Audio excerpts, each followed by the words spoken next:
देख रहे हैं क्वेश्चन आवर और मैं हूं आपके साथ Nishi Bhatia. NEET paper leak को लेकर जंतर मंतर पर चल रहा आंदोलन अब एक बेहद निर्णायक मोड़ पर पहुंच चुका है। दिल्ली के अब कॉन्स्टिट्यूशन क्लब में सरकार और आंदोलनकारी कॉकरोच जनता पार्टी यानी कि सीजेपी के नेताओं के बीच करीब 45 मिनट तक हाई लेवल बैठक हुई। केंद्रीय मंत्रियों के साथ हुई इस बातचीत में प्रदर्शनकारियों की दो बड़ी मांगों पर सहमति का असर बना और ऐसे में शिक्षा मंत्री धर्मेंद्र प्रधान के इस्तीफे पर अभी भी सस्पेंस बरकरार है। उधर संसद के भीतर भी इस मुद्दे पर आज भारी हंगामा देखने को मिला, लेकिन सवाल यही है, क्या धर्मेंद्र प्रधान इस्तीफा देंगे, क्या सरकार कोई और समझौता करेगी? इसको लेकर रिपोर्ट देखते फिर करेंगे चर्चा। सरकार की ओर से मैं और मेरे साथ भारत सरकार के मंत्री जितेंद्र सिंह जी बातचीत में शामिल हुए। उनकी बातें हमने सुनी, बातें सौहार्दपूर्ण वातावरण में हुई और कई दृष्टि से उन सारी बातों पर हर तरीके से चर्चा हुई। उनकी मुख्यतः 3 डिमांड्स थी और 5 सुधार की दृष्टि से परीक्षा के लिए सुझाव थे। हमने उनको कहा है कि हम कल आपके साथ दोपहर बाद मिलेंगे और फिर हम अपने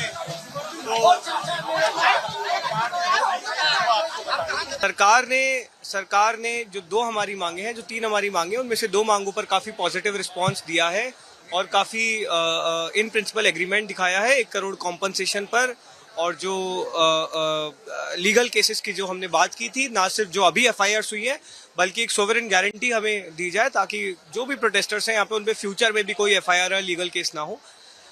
कॉम्पनसेशन और ये लीगल केसेस पे सरकार की तरफ से काफी पॉजिटिव रिस्पांस है। उन्होंने इन प्रिंसिपल एग्रीमेंट भी किया है और हमें उम्मीद है कि जल्दी एक रिटर्न एग्रीमेंट भी हमें इस बाबत मिल जाएगा।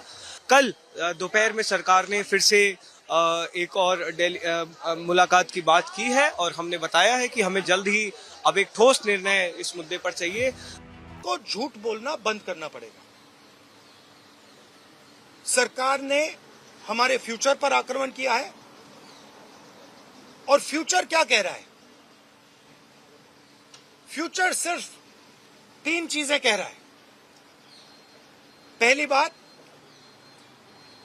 जो एजुकेशन मिनिस्टर है, जिसके कारण ये हुआ है, जिसके कारण ये बाहर निकले हैं, पीसफुल प्रोटेस्ट किए हैं, जिसके कारण पेपर लीक हो रहा है, उसको सैक किया जाए। दूसरी मांग कि ये जो हमारे फ्यूचर पे गोली चलाए हैं, लाठी मारे हैं, उन पर कार्रवाई होनी चाहिए। मैंने इसलिए कहा, राहुल जी या कोई भी हो, कि आपके जो भी बात कहना है वो जब डिबेट होगा पार्लियामेंट में आप पूरा बात कह सकते हैं ना। आप पहले ही डिबेट को रोक के रखेंगे तो कहेंगे कहाँ? हमारे जो चर्चा करने का प्लेटफॉर्म तो पार्लियामेंट है कि नहीं है? तो पार्लियामेंट में नहीं कहेंगे तो कहाँ कहेंगे?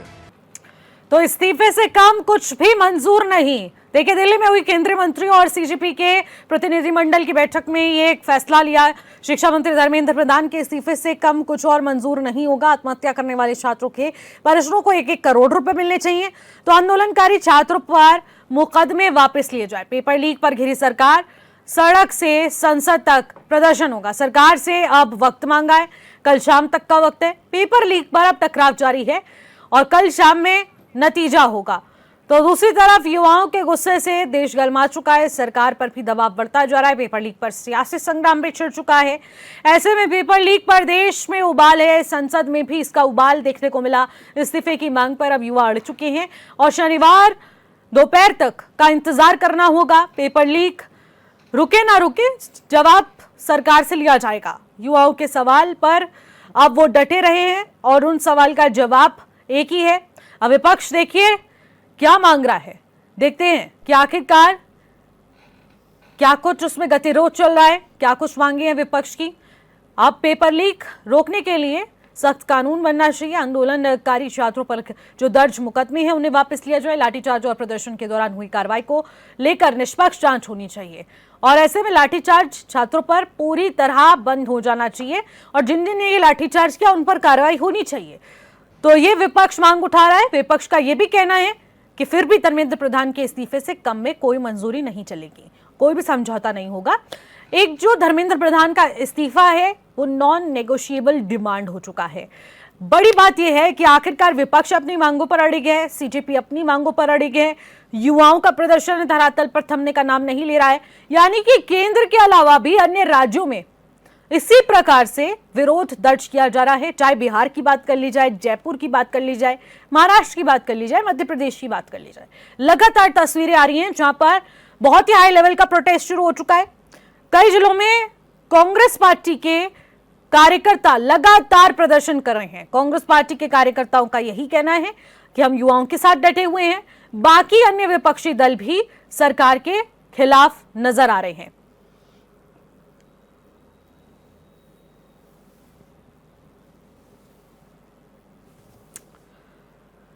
तो देखिए, इस्तीफे से कुछ और कम में डील नहीं होने वाली है। 3 प्रमुख मांगे रखी गई, जिनमें से 2 पर तो एक बारी को फिर भी मंजूरी के आसार नजर आ रहे हैं, लेकिन तीसरी डिमांड जो नॉन नेगोशिएबल डिमांड है वो धर्मेंद्र प्रधान का इस्तीफा, जिसको लेकर कल शाम तक नतीजा निकलेगा, क्योंकि एक बैठक और होगी। उसमें देखते हैं कि आखिरकार क्या कुछ बातचीत होती है और इसी पर हम लोग भी बातचीत करते हैं कि आखिरकार ये प्रोटेस्ट की आग अब कहां तक छिड़ने वाली है और कौन सी वो मांगे हैं जिनको लेकर बैकफुट पर चाहे सरकार आ जाएगी, लेकिन ये यूथ बैकफुट पर नहीं आने वाला है। इसी पर बातचीत करने के लिए हमारे साथ खास पैनलिस्ट जुड़ चुकी हैं। सीधे परिचय करवाती हूं आपका। हमारे साथ भारतीय जनता पार्टी की प्रवक्ताएं प्रभा बदूनी जुड़ चुकी हैं वर्चुअली, अभिषेक भंडारी हैं कांग्रेस पार्टी के नेता स्टूडियो से हमारे साथ जुड़ चुके हैं, लक्ष्मी बेश वरिष्ठ पत्रकार हैं स्टूडियो से हमारे साथ जुड़ चुकी है, और इसी के साथ सजेंद्र कटैत है बेरोजगार संघ महासचिव, उनसे भी हम जुड़ चुके हैं सीधे स्टूडियो से। बहुत बहुत स्वागत करूंगी सभी पैनलिस्ट का और चर्चा की शुरुआत करते हैं। कटैत जी, आपसे मैं जानना चाहूंगी, आज सीजेपी के डेलीगेशन और सरकार से कुछ मुद्दों को लेकर बातचीत हुई है, खास मीटिंग हुई है। 45 मिनट तक चली इस बातचीत के जरिए क्या हल निकला यूथ के अंदर? उस मीटिंग के बाद क्या कॉन्वर्सेशन, क्या कुछ बातें चल रही है? देखिए, सबसे पहले तो जो पेपर लीक का मुद्दा है, आप अगर पीछे इतिहास में जाएं तो 2022 और 23 में 2023 फरवरी के आसपास उत्तराखंड के देहरादून में एक बहुत बड़े स्तर पर आंदोलन हुआ था, जिसमें उत्तराखंड बेरोजगार संघ के जो उस समय अध्यक्ष थे बॉबी पंवार जी के नेतृत्व में बड़ा आंदोलन हुआ और उस घटनाक्रम ने पूरे देशव्यापी जो आंदोलन का रूप लिया। वहाँ से मुझे लगता है कि देश में एक जो युवाओं में एक जागरूकता का माहौल बना कि किस प्रकार से हमारा सिस्टम काम कर रहा है, और लगातार अंदर खाने जो अधिकारी हैं, कर्मचारी हैं, और पेपर लीक में एक बहुत बड़ा माफिया तंत्र जो इसमें रहता है और इसमें करोड़ों अरबों का कारोबार चलता है। पेपरों को लेकर मुझे लगता है कि सरकारें कभी भी गंभीर नहीं रही और ये जो आग थी ये लगातार फैल रही थी, और उसके बाद भी आप देखेंगे लगातार पेपर लीक हुए, चाहे वो नीट का हो, उसके बाद इससे कभी रेलवे के पेपर लीक हो जाते हैं, कभी कोई पेपर लीक हो जाता है। तो कहीं ना कहीं पूरे देश में युवाओं में एक आक्रोश पैदा हो रहा था, और आक्रोश आज वो जो आक्रोश है वो जंतर मंतर पर दिखा, और पूरे देश में विभिन्न प्रदेशों में आज युवाओं सड़कों पर है, चाहे वो चमोली में हो, चाहे वो पिथौरागढ़ में हो, और बिहार नागपुर से लेकर जंतर मंतर की बात हो, उत्तराखंड में भी लगातार इसको लेकर आंदोलन हुए हैं। और जहां तक इस आंदोलन की बात है, मुझे लगता है कि जवाबदेही, चाहे वो कोई भी सरकार हो, जब तक जवाबदेही तय नहीं होगी तो इस प्रकार के जो प्रकरण हैं वो सामने आते रहेंगे। देखिए, धरना प्रदर्शन जारी रहेगा। 3 जो प्रमुख मांगे रखी उनमें से 2 पर तो सहमति के आसार नजर आए, लेकिन आखिरकार तीसरी नॉन नेगोशिएबल डिमांड जो है वो धर्मेंद्र प्रधान का इस्तीफा है। क्या इससे कम में समझौता नहीं होगा? राज बताइए। कटैत जी। जी देखिए, शिक्षा मंत्री एक उच्च पद पर बैठे हुए व्यक्ति हैं, और मुझे लगता है कि great power comes with great responsibility. तो बड़े पद पर बैठे हुए व्यक्ति की अगर जिम्मेदारी तय नहीं होगी तो मुझे लगता है जो नीचे अधिकारी हैं, कर्मचारी हैं, वो इस प्रकार का दुस्साहस करेंगे, और जो ये जहां पेपर छपते हैं और जो अन्य एजेंसियां हैं जिनके माध्यम से पेपर प्रिंट होते हैं, तो जवाबदेही जो है वो ऊपर से ही तय होनी चाहिए। परिवार का अभिभावक अगर ठीक होगा, कठोर होगा, अनुशासित होगा, तो मुझे लगता है कि पूरा जो परिवार है वो व्यवस्थित होगा और अनुशासित होगा। इस प्रकार के प्रकरणों में कमी आएगी।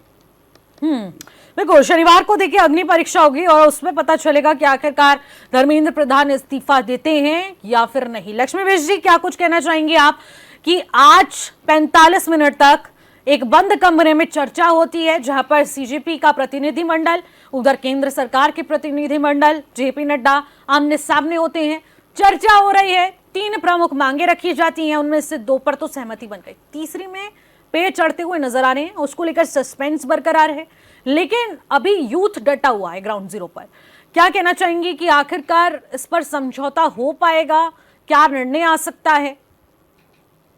देखिए कल स्वयं प्रधानमंत्री जी आए और उन्होंने अपनी बात जो रखी है और सख्त इसके में कार्रवाई करने के जो बात की है, और सोनम वांगचुक ने जो है अपना भूख हड़ताल समाप्त की है। तो देखिए कहीं ना कहीं से पॉजिटिविटी हमें लगी। लेकिन मैं इसका एक चीज़ आपको बताना चाहूँगी, मेरी कल भी यहाँ में आपके सम्मुख मैंने ये बातें रखी कि धर्मेंद्र प्रधान का इस्तीफा क्यों? सिर्फ इसलिए कि पेपर लीक हुए या कुछ और रीजन इसका है? आप देखिए स्मृति ईरानी का भी यही सब सीन हुआ। जो भी शिक्षा मंत्री बन रहा है उसका इस्तीफा क्यों चाहिए? जब एक मतलब हमारे पूरे देश के प्रधानमंत्री जी बोल चुके हैं कि भैया इसमें जो भी होगा और हम इसको इस पे कार्रवाई करेंगे, कड़ी से कड़ी कार्रवाई करेंगे, तो इसके पीछे क्या आपको वो एजेंडा नहीं समझ आता है जो दिख नहीं रहा है, लेकिन जो एक्चुअल है? क्योंकि हमारी शिक्षा प्रणाली बेहतर होने के कगार पे है अब, तो कुछ चीजें उसमें जो हो रही हैं, क्योंकि जो हमें पढ़ाया जाता था इतिहास, उस इतिहास को आज हम अपने हिसाब से लिख रहे हैं। जो हिंदुत्ववादी हैं वो हमारा हिंदुस्तान है, हम उस हिंदुस्तान के अकॉर्डिंग उस इतिहास को चाहते हैं। एक आम आदमी हिंदुस्तानी यहाँ पे चाहता है कि वो इतिहास पढ़ा जाए और हमारे आगे आने वाली पीढ़ियों को वो इतिहास समझाया जाए। उसमें राजनीति हो रही है, लेकिन हमें समझ नहीं आता है कि कुछ हमारे अपने ही हिंदू हैं जो इस चीज का विरोध कर रहे हैं। मेरे समझ में नहीं आ रहा कि ये राजनीति का अखाड़ा क्यों? आप बताइए। ठीक है, जब एक प्रधानमंत्री ने जब मैटर ये आ गया, मैं बताती हूँ क्यों, क्योंकि ये यहाँ से नहीं होता है, ये बहुत चीजें चल रही है इसके पीछे। ये मैंने कल भी बोला कि ये आंदोलन फंडेड है। फंडेड क्यों है? मैं नाम भूल रही हूँ, मैं आपको देख के बताऊंगी कि ये जो यूएसए से अभी एक वो आए थे, पहले वो अगर उन्होंने केंद्र में आना था, हमेशा एक इतिहास रहा है कि वो यहाँ आए, लेकिन इस बार वो है जो एक जो ईसाई मिशनरी थी कोई, उसमें सबसे पहले उन्होंने विजिट करे। जो एफसीआरए वाला जो मामला है ये इसका चल रहा है। उसके बाद जो है हमारी शिक्षा जो चीजें बदल रही हैं, तो उसकी वजह से ये सारा प्रोटेस्ट है कि ये नहीं चाहते कि कोई भी लीडर ऐसा आए जो उसमें बदलाव कर सके। तो सिर्फ ये चीजें जो है ये राजनीति हो रही है, इसके अलावा कुछ भी नहीं है ये। और धर्मेंद्र प्रधान का इस्तीफा इनको इसीलिए चाहिए, नहीं तो जब एक देश का मुखिया आके आपको कोई चीजें बोल रहा है तो आप उस पे विश्वास नहीं करते। कल जेनजीज आके फिर एक धरना प्रदर्शन होगा, उसके बाद वो कहेंगे कि हमें प्रधानमंत्री का इस्तीफा चाहिए। ऐसे धीरे धीरे आप सबका इस्तीफा लीजिए और यही हाल कीजिए। आप हमारे बांग्लादेश में दीजिए, आप बंगाल की स्थिति देखिए, अब तो फिर भी सुधर गई है। आप नेपाल की स्थिति देखिए। यही सब चीजें करके ये नेशनल नहीं बल्कि इंटरनेशनल लेवल पे ये चल रहा है। लेकिन जो आज हमें समझ नहीं आएगा, इसके दुष्परिणाम हम देखने को मिलेगा हमें। आज हमें लग रहा है कि हमारा फ्यूचर, हमारे बच्चों का फ्यूचर सिक्योर हो रहा है, लेकिन नहीं। इसका मैं पूरा विरोध करती हूं और मैं बिल्कुल फेवर में नहीं हूं। अगर दबाव में धर्मेंद्र प्रधान का इस्तीफा लिया भी जाता है तो ये हमारे देश के लिए जो है ये बहुत बड़ी एक दिक्कत पैदा करने वाली चीज है। जो कुछ बाहर के लोग जो हैं हमारे यहाँ पे आके इस तरीके का प्रोटेस्ट और इस चीज तो आखिरकार जब केंद्रीय मंत्रियों की बात हो रही है और इंटरनेशनल आप बोल रही हैं फंडेड ये पूरा प्रोटेस्ट है, तो सिर्फ धर्मेंद्र प्रधान ही क्यों? और अगर धर्मेंद्र प्रधान वो हैं, तो उसके पीछे जो 152 पेपर लीक हो चुके हैं और 0 कन्विक्शन रेट है, जहां पर एक भी गिरफ्तारी नहीं हो रही है, इतना सख्त कानून होने के बाद, और इससे पहले भी हर राज्य में कहीं ना कहीं पेपर लीक हो रहा है, भी हुआ है, तो ये तो वही वाली बात होगी ना कि पाप का घड़ा है, धीरे धीरे करके ही भरेगा और फिर जब उसके गिरने की बारी आ जाएगी तो किसी ना किसी शिक्षा मंत्री पर और किसी ना किसी ऐसे अकाउंटेबल मंत्री पर गाज गिरेगी। नहीं निशी, एक बात सुनो, कभी तो यूथ इकट्ठा होगा ना। निशी, पंजाब में किसकी सरकार है? वहां पे भी हुआ है। आज मैं एक चीज और, हमारे भाई यहाँ पे बेरोजगार संघ के बैठे हैं, मैं आपसे एक छोटा सा, ये मुद्दा नहीं है यहाँ पे, लेकिन मैं फिर भी कोशिश करना चाहूंगी एक चीज का, कि जब बॉबी पवार ने हमारे पेपर लीक मामले में इतना बड़ा आंदोलन हुआ था, घंटा घर में इतना कुछ हुआ, इतना हमें लगा कि देख के कि पूरा प्रदेश यहाँ पे आने वाला है और सब कुछ यहाँ पे सिस्टम बदलने वाला है, हो सकता है सरकार चेंज हो जाए, हो सकता है धामी जी चले जाए, लेकिन एक दिन इतना बड़ा हंगामा हुआ, हो हल्ला हुआ, उसके बाद वो दूसरे दिन कहीं कुछ सुनाई नहीं दिया। मेरा यहाँ पे ये सवाल पूछने का एक इरादा सिर्फ इतना है। जवाब देता हूं मैं इनसे नहीं मैंने उनसे जवाब लिया, आपसे नहीं। कोई बात नहीं है, अरे हम भी तो पैनलिस्ट बैठे हुए हैं। हाँ बिल्कुल, नहीं मेरा एक्चुअली वो भी देंगे, मैं भी दूंगा जवाब। हाँ, लेकिन उसके बाद जो है हम देखते हैं कि शिक्षा में जो बदलाव हम यहाँ पे चाह रहे थे, तो उसमें कौन सी राजनीति हुई? ठीक है, एक छोटा सा कमेंट जवाब दीजिए। हाँ, बिस्ट जी ने कहा कि जब बॉबी पवार जी ने उतना बड़ा आंदोलन गांधी पार्क में उनके नेतृत्व में हुआ, तो उसके बाद कुछ नहीं हुआ। उसके बाद सरकार ने उनको गिरफ्तार किया, अटेम्प्ट टू मर्डर जैसी उन पर धाराएं लगाई गई, और सरकार ने पूरी कोशिश की कि उनको कभी बाहर ना निकाला जाए। इससे सरकार की मंशा का पता चलता है। और रातों रात जो आज प्रदेश में सख्त नकलरोधी कानून के जो शिगुफे गाए जाते हैं, और जिसके लिए लगातार मुख्यमंत्री पुष्कर सिंह धामी जी ने आभार रैलियां तक की, और वो मुझे लगता है कि आज उत्तराखंड बेरोजगार संघ और बॉबी पवार की ही देन है। और आज अगर पूरे देश में अगर ये आंदोलन जन्म ले रहा है, तो कहीं ना कहीं इसकी भूमि उत्तराखंड है। उत्तराखंड ने ही ये देश में संदेश दिया है। यही चीज मैं पूछना चाह रही आपसे कि जब ये सब हुआ, तो उसके बाद जस्ट केदारनाथ में जो है ये चुनाव हुए, तो उसमें क्यों एलिगेशन लगे आप लोगों पे कि आपने बीजेपी की सरकार को जिताने के लिए वहां पे अपना कैंडिडेट छोड़ा?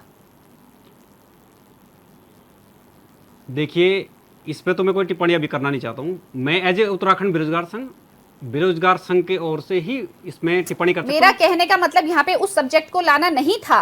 मैं क्यों क्योंकि लेके आई हूं? बॉबी पवार जी, मैं क्यों लाई हूं देखिए इस सब्जेक्ट मैडम, को? ऐसा है, ये जो डायरेक्शन, बॉबी पवार जी, बॉबी पवार जी समझने के लिए चुनाव के बाद आपको बता रही हूँ, हमने बेरोजगार संघ से उन्होंने इस्तीफा दे दिया। अभी उत्तराखंड की थी, यही राजनीति आज हमारे देश में हो रही है, दिल्ली में हो रही है। मैं सिर्फ आपको यही समझाने की बात कर रही हूँ निशी, कि देखिए राजनीति जब होती है तो कई चीजें सामने नहीं आती है जो बैकफुट में और पर्दे के पीछे होती है। मेरा इतना ही कहना है बस। ठीक है, अभिषेक जी। निशी जी, पहले तो आज चर्चा का विषय ये था कि धर्मेंद्र प्रधान का इस्तीफा, इस पे कि 2 मांगे मान ली गई, तीसरी ये है कि शिक्षा मंत्री का इस्तीफा।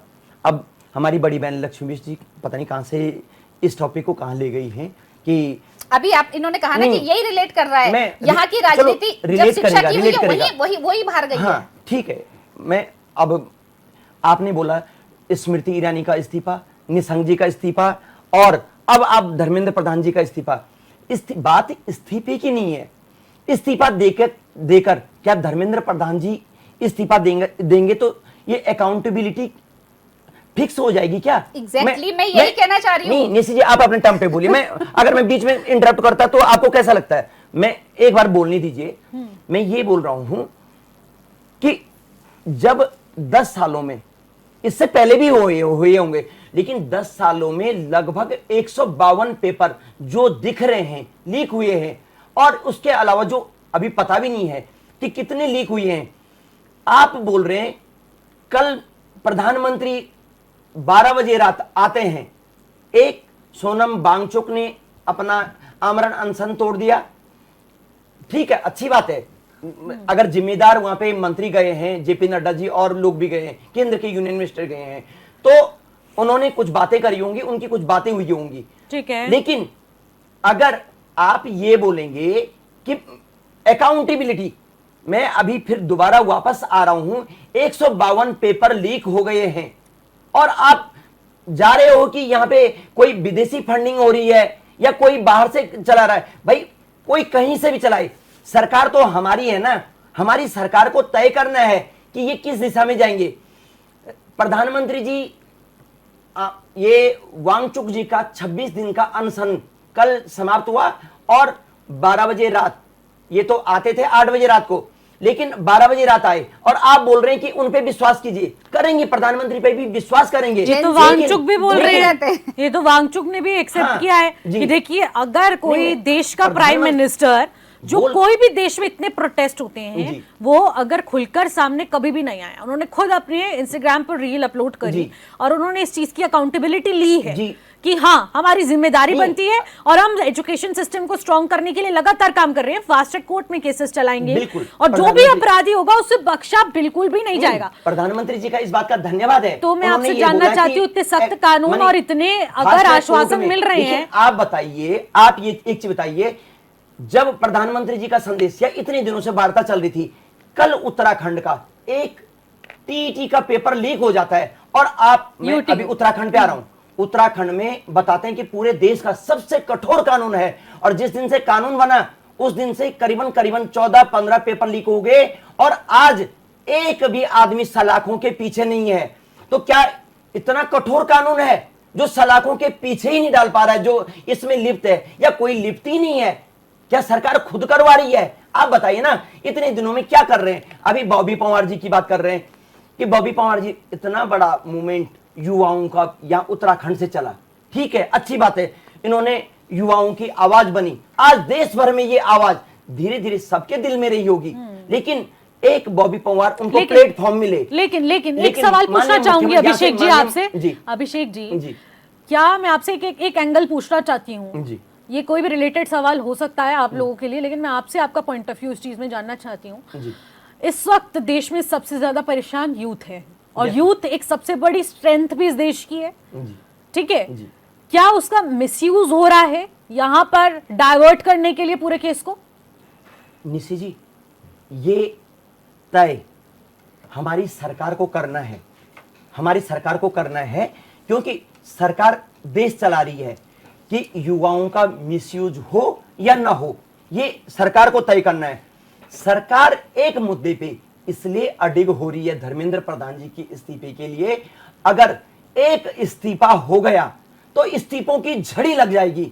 यहाँ दामन, आपको बताऊं, नितिन गडकरी जी पिछले 1 साल 2 साल से कितने घिरे हुए हैं, राजनाथ सिंह जी घिरे हुए हैं, शिवराज सिंह चौहान जी घिरे हुए हैं। अभिषेक जी का इस्तीफा नहीं मांगा आप लोगों ने। मैडम जी, देखिए अभिषेक जी, अभी तक राहुल गांधी क्यों नहीं मांगे? अभी तक राहुल गांधी अगर पीछे बॉबी बैकफुट पंवार में जी का जाए, धन्यवाद करूंगा इस मुद्दे पे, बॉबी पंवार जी का धन्यवाद करूंगा, लेकिन सरकार ने जिस दिन से बॉबी पंवार जी से बाबा जी क्या कहना चाहेंगे आप? अकाउंटेबिलिटी कब तक ली जाएगी, कब तक सस्पेंस क्रिएट किया जाएगा? 2 डिमांड तो मान लिए, तीसरी मांगने में क्यों दिक्कत आ रही है? देखिए निशी जी, मैं सबसे पहले आपको ये बता दूंगी, जो ये आज धरना प्रदर्शन जंतर मंतर पे जो चल रहा है, हम सब देख रहे हैं। पहले तो देखिए, कहीं ना कहीं आज का जो युग है वो सोशल मीडिया का टाइम है, हम सबको पता है। और जिस प्रकार से वहां पर हम देख रहे हैं चीजें चल रही हैं, लक्ष्मी जी ने बहुत सारी बातें मैं कहूँगी बिल्कुल सही कही है। क्या आपको बिल्कुल ये लगता है कि वो छात्रों का आंदोलन है? अगर आज हमारे घर में भी वो बच्चे जिन्होंने नीट का एग्जाम दिया था, अगर आप उनसे ही बात करें तो क्या वो उस आंदोलन का हिस्सा बनना चाहेंगे? या उनसे प्रभा जी, जिनका मुद्दा है ना, अगर वो यहाँ पर आ गए तो बहुत दिक्कत हो जाएगी, क्योंकि उनकी आत्माएं आएंगी यहाँ पर। बात तो यही है ना, उनके पक्ष में खड़े हो रखे हैं।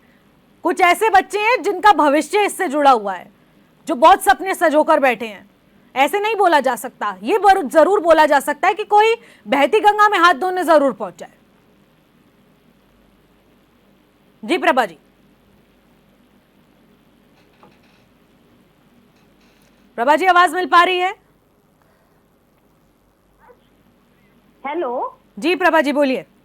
हाँ, मैं ये कह रही हूँ निशी जी कि जो नीट का एग्जाम है वो मुद्दा है। हमारे माननीय प्रधानमंत्री जी ने स्पष्ट कहा है कि बिल्कुल दुखद वो घटना थी और मैं कहूँ कि दुर्भाग्यपूर्ण घटना थी, लेकिन उसके बाद जवाबदेही सरकार की थी। अगर ये सरकार को बोल रहे हैं कि नीट का एग्जाम हो गया है, जिन बच्चों को एडमिशन मिलनी थी मिल गई है, सब लोग अपना कॉलेज में एडमिशन ले चुके हैं, लेकिन निशी जी आप ये बताइए, जो उससे निकल कर बाहर आ रहा है उसके बाद जो ये मार्च निकाला इन लोगों ने, इतने भी क्या थे, क्या आपको उसमें सारे छात्र नजर आ रहे हैं? आपने तो खुद ही देखा है कि किस प्रकार एक पत्रकार पे वहां पर हमला होता है, किस प्रकार वहां पर देश विरोधी नारे लग रहे हैं। तो मुझे लगता है जो देश की जनता है वो सब देख रही है। और अगर विपक्ष वहां पर उस मुद्दे को, राहुल गांधी जी जिस प्रकार उन्होंने प्रधानमंत्री जी के आवास का घेराव किया, तो कौन उसको सही ठहरा रहा है? आप बता दीजिए, देश की जनता इनको क्या जवाब दे रही है सोशल मीडिया पर? क्यों?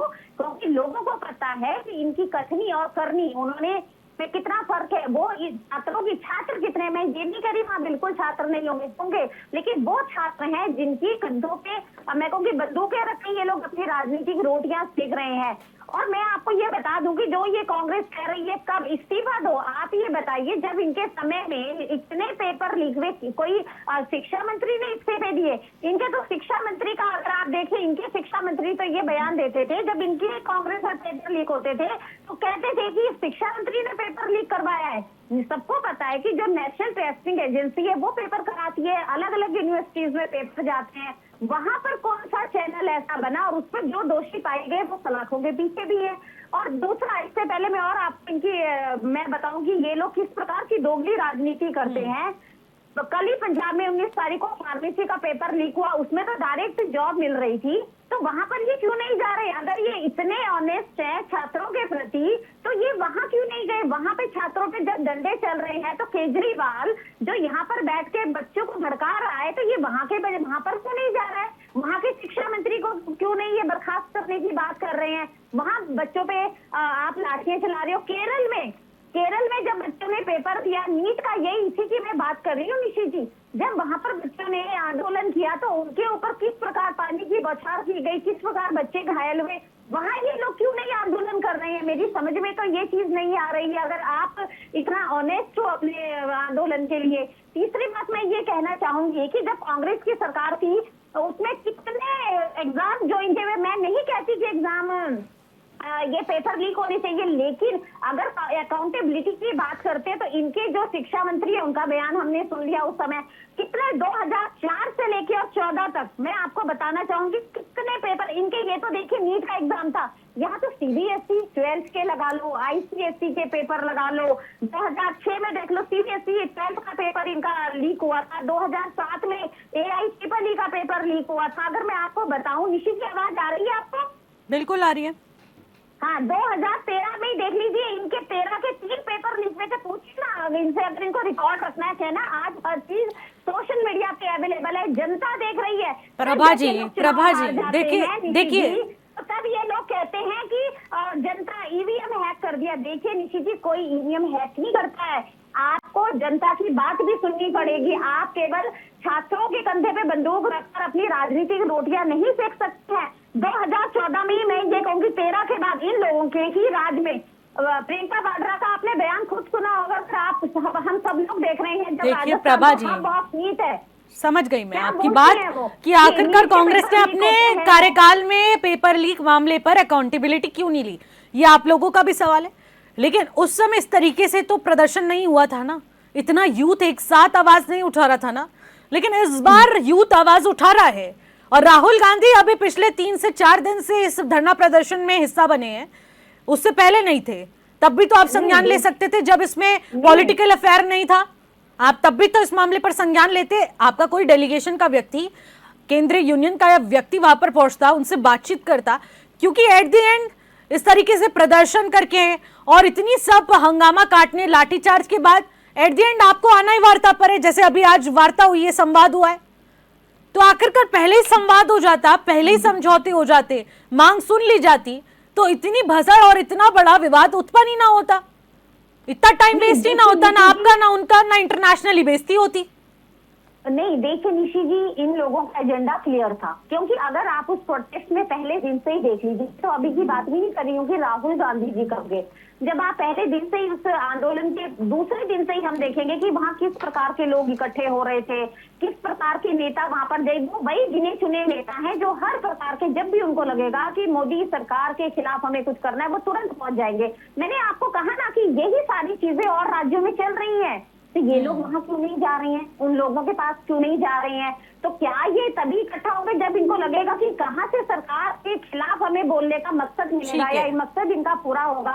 क्या देश नहीं देख रहा है? हम सब देख रहे हैं। दूसरा देखिए निशी जी, देखिए जब प्रोटेस्ट ये हुआ था वहाँ पे आप देख लीजिए जो ये आतंकवादी है उमर खालिद, उसके नाम के क्या कर रहा है वो वहाँ पर? आप उसको कैसे समर्थन दे सकते हैं? Rahul Gandhi leader of opposition है, वो वहां पर ये भी तो बच्चों को संबोधित कर सकते थे कि आप ये क्या, आप जाओ, आप करो, वहां पर बोलो, लोकतंत्र है, संविधान है। देखिए निशी जी, इसमें एक चीज ये भी है कि अगर आपको कोई बात गलत लगती है आप करिए, धरना प्रदर्शन करिए। अगर हमारे वो बच्चे, वो अपनी बात, हमने कहा ना घटना हुई, दुर्भाग्यपूर्ण थी, नहीं होना चाहिए था, लेकिन बच्चों ने वहां पर अपनी बात रखी, नीट कराया। बहुत सारे बच्चे जो निकले वो खुद कह रहे हैं कि हम वहां पर नहीं गए, हमने अच्छा स्कोर किया है, ये सारी चीजें निकल कर आ रही हैं। लेकिन उस धरना प्रदर्शन का देखिए, मेरे को कहीं से कोई बच्चा उसमें जो अब वहां पर बैनर, पोस्टर और आप जिस प्रकार से उन्होंने कूच किया, तो क्या वो छात्र, जो मैं नहीं समझती कि वो पढ़े लिखे छात्रों का कूच है, वो केवल बुलाए गए पैसे पे जिन लोगों को देश में अराजकता फैलाने, ये वही लोग हैं। और अब ये क्लियर हो चुका है कि ये सारे के सारे लोग वही एजेंडा लेकर चल रहे हैं आगे, जिस मकसद से जो विदेशी फंडिंग, ये इन सब के एनजीओ हैं। आप एक एक आदमी को, चाहे वो देश के हमारे नेता हो, चाहे वहां पर कॉकरोच पार्टी का नेता बैठा हो, चाहे केजरीवाल हो, चाहे जॉर्ज सोरोस हो, मैं तो कहूंगी सोनम वांगचुक जी ने आज ये छोड़ा, विदेशी फंडिंग उनके इतने उनके एनजीओ हैं, 19 एनजीओ में से कम 18 का कैंसिल हो गया है रजिस्ट्रेशन, तो कितनी उनको ठेस पहुंची होगी। तो ये सारी चीजें बिल्कुल लक्ष्मी जी ने सही कहा है कि इसको इसी एंगल से ना जोड़ें कि ये बच्चे वहां पर है। इसमें तो कल शाम तक का वक्त मांगा है, किस लिए मांगा है आपने? आज ही समझौता कर देते फिर। कल शाम तक का वक्त क्यों मांगा है सरकार ने? नहीं निश्चित जी, देखिए बिल्कुल वो अपना माननीय प्रधानमंत्री जी भी आए, उन्होंने बच्चों से अपील की, क्योंकि हमें पता है कि युवाओं के लिए तो हमारी सरकार कितना कर रही है, समय मांगा है, उनकी बात चल रही है। तो लेकिन मैं खुद समझती हूँ, और जो देश की जनता का भी रुझान है वो यही है कि धर्मेंद्र प्रधान बिल्कुल इस्तीफा दें। बिल्कुल ये चीजें निकल कर आई है जब से न्यू एजुकेशन पॉलिसी ठीक है, समझ गई, मैं समझ गई पूरा प्रोटेस्ट और पूरी सरकार की मंशा भी मैं समझ गई। लेकिन क्या आप ये चीजें जानती हैं कि नॉन नेगोशिएबल डिमांड है धर्मेंद्र प्रधान का इस्तीफा, और इसके कम में ये लोग मानेंगे नहीं, उठेंगे नहीं वहां से। तो चाहे इन्हें कोई भी फंड कर रहा हो, चाहे यहाँ पर अपना टाइम वेस्ट करने के लिए पहुंच रहे हो, सरकार के खिलाफ एक कोई बड़ी साजिश कर रहे हो, लेकिन ये युवा जंतर मंतर से उठने वाला नहीं है। ये बात भी आप भली भांति जानते हैं, और आज डेलीगेशन से जो मुलाकात हुई इसमें इन्होंने क्लियर कर दिया है। आती हूँ आपके पास, आ रही हूँ आपके पास। मैं आपको ये कहूंगी कि अगर उन्होंने माननीय प्रधानमंत्री जी या डेलीगेशन से बात की, तो देखिए हमारी माननीय प्रधानमंत्री जी पे ही चले, वो खुद आए, उनकी बात पे विश्वास किया जाए। वो हमेशा देश के युवाओं को लेकर ही उन्होंने देखते हैं ना, देखते हैं 2047 का भारत। तो मुझे लगता है यही देखने वाली बात है ना कि आखिरकार शाम तक का वक्त ही क्यों मांगा, जब आप लोग धर्मेंद्र प्रधान का इस्तीफा ही नहीं देंगे। सामने रखते बात हम नहीं देंगे, आप उठिए वहां से, और देखते हैं अब आज रात और कल शाम तक के वक्त के बीच आखिरकार क्या कुछ होने वाला है और उसके जरिए क्या कुछ होगा। लेकिन सजेंद्र जी, आपसे एक पहले मैं सवाल लेना चाहूंगी, फिर अभिषेक जी के पास आऊंगी इस पर जवाब लेने। यहां पर जो प्रोटेस्ट हो रहा है जंतर मंतर पर, उसकी कुछ एक अलग ही तस्वीरें सामने आ रही हैं। जहां पर एजुकेशन का मुद्दा उठाया गया था, नीट जैसे एग्जाम्स लीक ना हो, जो कि एक बेसिक डिमांड होनी भी चाहिए, और हर एजुकेशन सिस्टम में एक ये स्ट्रॉन्ग टॉपिक है, उसको हम मान भी लेते हैं। लेकिन दूसरी तरफ एक पार्टी बनती है सीजेपी, उसके अंडर ये यूथ आते हैं और इस प्रोटेस्ट को करते हैं, सरकार के आगे दबाव बनाने की कोशिश होती है। उमर खालिद सपोर्टर्स को वहां पर स्टेज साझा करने के लिए बुलाया जाता है। क्या आपको ये नहीं लगता कि उस स्टेज का गलत इस्तेमाल हो रहा है? वहां पर उन बच्चों के माता पिता को बुलाकर उनको माइक पकड़ाना चाहिए था, वो बताते अपना दुख दर्द, अपनी पीड़ा, जो सरकार के कानों तक भी पहुंचती, संसद तक पहुंचती। लेकिन वहां पर उमर खालिद के सपोर्टर्स पहुंचते हैं, वहां पर टुकड़े टुकड़े करने वाले लोग पहुंचते हैं, राम के ऊपर एक अभद्र टिप्पणी करने वाले लोग पहुंचते हैं, और कुछ ऐसा हमारा यूथ जो प्रोटेस्ट में था, 4 चंद व्यूज पाने के चक्कर में राम को मरा हुआ बता देते हैं। ये क्या है? ये हमारा यूथ है? एजुकेटेड यूथ क्या ये कहलाता है? प्रोटेस्ट तो बहुत तरीके होते हैं, लेकिन इस तरीके का प्रोटेस्ट बदतमीजी है ये साफ तौर पर। और रिपोर्टर्स के साथ वहां पर जर्नलिस्ट पहुंच रहे हैं, उनके साथ कैसी हरकतें कर रहे हैं? वो भी तो अपनी जॉब करने के लिए पहुंचे हैं ना। बिल्कुल। देखिए, जो मुझे लग रहा है इस पूरे प्रकरण में एक चीज़ है जिस पर कहीं चर्चा नहीं हो रही है। पक्ष और विपक्ष के बीच अगर कोई चीज़ छूट रही है तो वो है निष्पक्ष। इस पूरे प्रकरण को लेकर अभी तो क्योंकि माहौल गर्म है तो कई सारी बातें होंगी, कई सारी चर्चाएं होंगी। कोई कहेगा चाइना से फंडेड है, कांग्रेस से फंडेड है, अच्छे लोग भी होंगे, बुरे लोग भी होंगे। सोशल मीडिया एक ऐसा बाजार है, इसको रोक पाना मुझे नहीं लगता कि ना तो केंद्र सरकार इसको कंट्रोल कर पा रही, क्योंकि कई सारी फेक न्यूज़ भी फैल रही हैं और कई बार सरकारें और सत्ता में बैठे लोग प्रायोजित भी इस तरीके से इन चीज़ों को करते हैं। क्योंकि हमने अपने आंदोलनों में भी देखा हुआ है कि सरकार कुछ ऐसे लोगों को प्लांट करती है जो बीच में पथराव करते हैं, गलत बयानबाजी करते हैं और आंदोलन को भटकाने का लगातार प्रयास करते हैं। ये हमारा अनुभव रहा है। देखिए आंदोलनों में क्या होता है, जो आंदोलन की पृष्ठभूमि है, जो हम देखते हैं आंदोलनों में, कोई भी आंदोलन जब किसी मंच के बैनर तले उसकी शुरुआत होती है तो धीरे धीरे उसमें लोग जुड़ते हैं। उस मंच पर आप किसी को, कोई भी आपको अगर समर्थन देने आता है तो आप उसको नकार नहीं सकते, वो आपके मुद्दे को समर्थन दे रहा है। मुझे लगता है कि उन लोगों की बयानबाजी से ज़्यादा महत्वपूर्ण यह है कि भाई मुद्दा क्या है और उस मुद्दे का समाधान क्या होना है और भविष्य के लिए क्या रणनीति बननी है। नहीं, जब वो राम को गाली दे रहे थे तो सब तो वहीं बैठ के ताली बजा रहे थे ना। मुझे लगता है जो चीज देखिए, फिर कैसे मुद्दे पर हम लोग बात करें? मुद्दा तो भटकाया गया है ना। एजुकेशन पर बात करने आए थे तो एजुकेशन पर बात करते, धर्मेंद्र प्रधान पर बात करते, वहां पर राम भगवान को गाली दी जा रही है, उमर खालिद के नारे लग रहे हैं, उसको सही ठहराया जा रहा है। अब आप मुझे बताइए, फिर हम गलत डायरेक्शन में नहीं जाएंगे? फिर वहां कैसे सपोर्ट करेगा? मैं वही कह रहा हूँ कि ये जो आंदोलन जिस बैनर के तले चला, उनकी जिम्मेदारी बनती है कि वो इस प्रकार का कोई क्यों दे रहे हैं ऐसे लोगों को जिससे मुद्दा डाइवर्ट हो सकता है। तो ऐसे लोगों पे लगाम लगाना और ऐसे लोगों को रोकना, ये उनकी जिम्मेदारी बनती है जो लोग आंदोलन का वहाँ पे नेतृत्व कर रहे हैं। और ये लगभग मुझे लगता है कि लगभग सभी आंदोलन में इस प्रकार के सरकारें हो, चाहे जो बाहर से कई तत्व होते हैं जो आंदोलन को बिगाड़ने का लगातार प्रयास करते हैं। लेकिन इस सब के बीच मुझे लगता है कि मुख्य मुद्दा वही है कि भाई परीक्षा व्यवस्थाओं में कैसे सुधार हो, भविष्य में क्या उसके लिए ठोस रणनीति बने। आज भी इस पर मुझे नहीं लगता है कि कहीं भी कोई ठोस और दूरगामी चर्चा हो रही है। क्योंकि आज अगर मैं कह रहा हूं कि कोई मंत्री अगर इस्तीफा देता है तो कल सरकार चेंज हो जाएगी, फिर ये व्यवस्था वैसी चलती, नए अधिकारी आएंगे, नए लोग आएंगे, फिर पेपर लीक होगा। लेकिन एक ठोस, एक स्ट्रॉन्ग हम इसमें ऐसा क्या मैकेनिज्म तैयार करें कि इस पर एक जवाबदेही तय हो और इस प्रकार की घटनाएं भविष्य में ना हो। ठीक है, ठीक है। अभिषेक जी आज बताया है ना निशी जी, जो फास्ट ट्रैक कोर्ट उन्होंने ऐसी चीजों के लिए बनाई है कि तुरंत अगर ऐसी वारदात, मतलब आगे हम पहले तो होनी नहीं चाहिए ना, फास्ट ट्रैक कोर्ट तक की तो बात की बात है, ये होना ही नहीं चाहिए। निशी जी आप ये देखिए, अगर कोई घटना घटित हो जाती है तो जो इन लोगों ने ऐसी घटनाएं, तो आपके जैमर्स, आपकी सुरक्षा व्यवस्था, आपका इंटेलिजेंस, आपकी फोर्सेस क्या कर रही है? वो सिक्योरिटी कहाँ है? पेपर वहां से लाया जा रहा है, यहाँ लाया जा रहा है, टीचर से पेपर लीक कर दे रहे हैं, टेक्नोलॉजी का गलत इस्तेमाल हो रहा है। टेक्नोलॉजी के दो है, एक वो पॉजिटिव साइड, एक नेगेटिव साइड है, या नेगेटिव साइड देखने को मिल रही है। इस पर कंट्रोल करना भी तो आप लोगों की जिम्मेदारी है। इतना बड़ा कॉम्पिटिटिव एग्जाम अगर नेशनल लेवल पर करवाया जा रहा है तो उसको तो खास ध्यान रखना चाहिए। टीचर्स की भी तो चेकिंग होनी चाहिए, बच्चों की तो आप इतनी ज्यादा चेकिंग करते हैं जो वहां लीक कर देते हैं। पूरा बैकग्राउंड और आगे का क्या कुछ रहने वाला है हमारा फ्यूचर, पूरी जांच होनी चाहिए। एक एक बच्चे की जिंदगी, एक एक नीट पेपर जो देने पहुंच रहा है, उसका पूरा जीवन उस सोच के साथ जुड़ा हुआ, उस एग्जाम के साथ जुड़ा हुआ है। इसको इग्नोर नहीं किया जा सकता। इसीलिए शायद ये प्रदर्शन काफी हद तक, कुछ जो वहां पर पहुंच रहे हैं लोग जो सीरियस हैं इस टॉपिक को लेकर, लेकिन उस पर परत दर परत राम, उमर खालिद, पॉलिटिकल सब चढ़ चुकी है और जो मुद्दा था वो दब चुका है। क्या कहना चाहेंगे अभिषेक जी? बिल्कुल निशी जी, एक्चुअली ये जो छात्र आंदोलन हुआ, माने छात्र परेशान है, छात्र अपने भविष्य को देख रहा है कि पीड़ा होती ना। यहाँ पे हमारे बेरोजगार संघ के कठेर जी बैठे हुए, ये भी गुजरे होंगे और हम भी उस दौर से गुजरे हैं जब हमारे माँ बापों से हम 100-100, 200-200, 500-500 रुपये मांगते थे। कई बार फॉर्म भरने के लिए एक्स्ट्रा पैसे भी लिए जाते हैं और आदमी को, किसी को भी ये लग रहा है लास्ट में सब कुछ धराशायी हो जाएगा, तो आदमी क्या सोचेगा?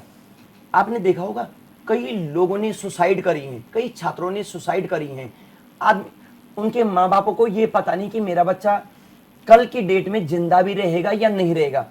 आप जो यहाँ पे बता रहे हैं कि जो इस आंदोलन में इस तरह की कोई भी बातें हो रही हैं, कोई आपने उमर खालिद की बात करी या इस तरह की जो भी घटनाएं हुई हैं, उनकी सरासर भर्त्सना की जानी चाहिए, लेकिन अकाउंटेबिलिटी सरकार को तय करनी है।